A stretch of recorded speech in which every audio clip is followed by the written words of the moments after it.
Hello YouTube, Ginger on Wheels here again with my Nanrobot D4 Plus, and today I have got a quick and easy upgrade for the stock brakes that you can do in about 5 minutes.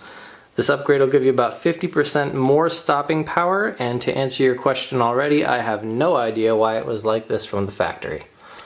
If you like what you see, please be sure to like this video and subscribe to my YouTube channel, and I'll do my best to get some more helpful scooter videos out for you. Alright, now to the brakes. Okay, so what we are looking at here is a top view of the rear brakes.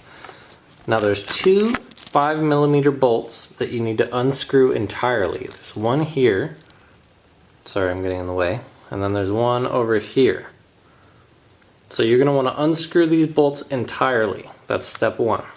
Okay, so once you remove those two screws that I showed you from the top, in your hand you should have the 5mm hex screw, which is about 1.5 inches long, and you should have a washer, and then you should have a silver spacer and a black spacer. Here's the black spacer, silver spacer, and a washer. Now, before you take the screw out, these are in a different order, but what you want to do is take that screw out and then put the screw back in with the spacers in this exact order. You want the black one, silver one, and then the mount for the actual brake caliper, and then the washer. And then this is the frame of the scooter. So once you get both of the screws put in this order, with the black spacer and the white spacer and then the washer, you want to snug these two screws, not tighten all the way. And then you want to get your friend, or you can do this with extra long Gumby arms, to squeeze the rear brake lever. So they're just going to be holding this lever. And then with that lever squeezed, you want to go ahead and tighten those two screws. So you're going to snug down this one, and then you're going to snug down this one. And then once those are tightened, you can let go of the brake lever. And what that did is centered the two pistons around your disc. I'm not sure how much knowledge you have around disc brakes, but it's an essential step so that you don't have rubbing on your disc brakes. I should also mention that this modification can be done with the front brake as well. I just haven't found it necessary. These are the two screws. There's one here and one here.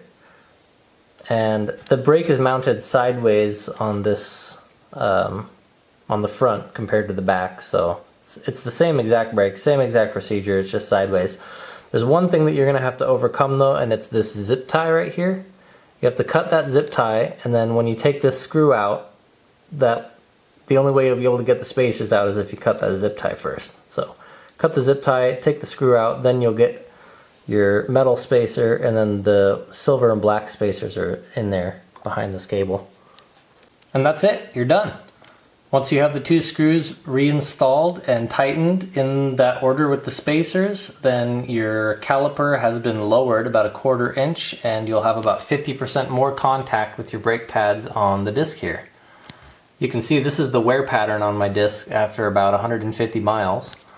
It's showing there's no contact here, and then this space from here to here was where the pad is actually making contact with the disc, and then this up here, I think there was a rock in it, but the pad was not making contact with the disc right there. So after this modification, that caliper has been lowered, your pads are going to have more contact with the disc, should have significantly better stopping power.